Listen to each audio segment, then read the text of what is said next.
The WRM2020 was certainly a well hyped up cube, with the release of the RS3M at just £10 shortly before, which we've really struggled to keep in stock because it seems to be very popular.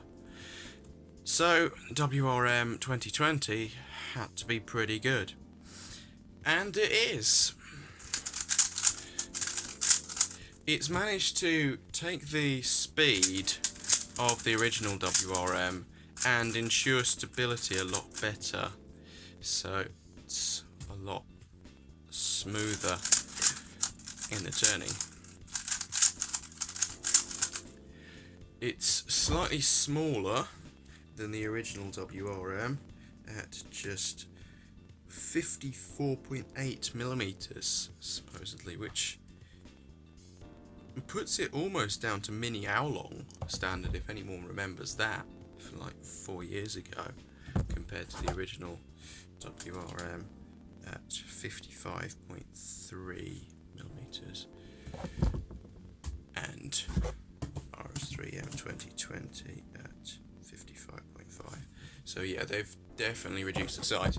Now I don't really care about that much, it's hardly noticeable, but it is something to bear in mind. Cubes are getting smaller. Now the other thing is the weight. It's a lot lighter than the original WRM at 74.8 grams compared to 86.8 grams. So, big difference.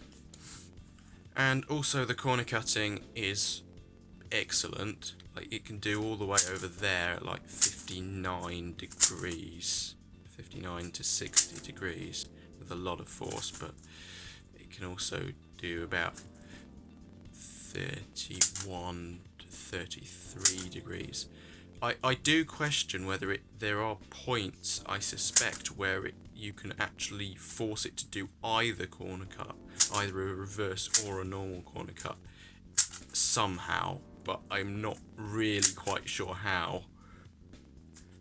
Same point there, so just there, I think, maybe not quite there, just there.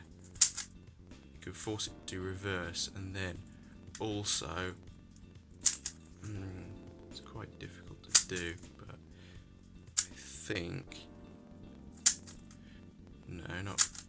you can almost force it to do both reverse and a normal corner cut in the same place, which is very interesting.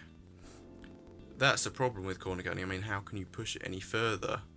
Do people want more reverse corner cutting? So Moyu have now made it so that there is only one tract going through, which probably makes it slightly faster, I guess, compared to 2 in the original WRM and in the RS3M 2020, which are both about equally similar, to be fair. This is a new design. I don't know why they call it the WRM 2020. It makes it sound like it's just a slightly changed version of the original WRM, but it's not. It's a new design, and it's got this weird bumpy sort of texture. The worry is with that is that dust could build up quite easily in there, and that would really change its performance, but that hasn't happened yet, so hopefully it won't. I guess that can happen in any track though over time.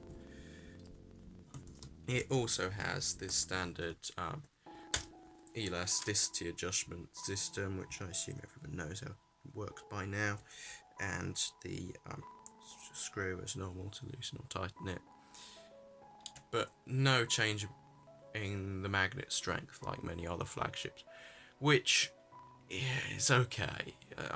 I think the magnet strength is about right, that's not necessary, but obviously some people might like stronger or weaker magnets in this, but it's the middle ground. It's a medium strength magnets. Let's see what they are. So yeah, like 3 or 4 by 1, nothing unusual, but they're probably quite strong. magnets, maybe N52 or something. So for my recommendation, I would recommend this cube to anyone who wants the best cube. I think it's going to be my main 3x3. Obviously with 3x3 there's not that much difference between cubes, so I might change my mind, who knows. But ultimately it's a really nice cube and I think lots of people will like it. Obviously if you want something cheaper, the RS3M is almost as good. Some people will prefer it for a much lower price, but ultimately this is a really nice cube and I would recommend it. It's only £28 at speedcubing.org, so definitely worth getting if you can afford it.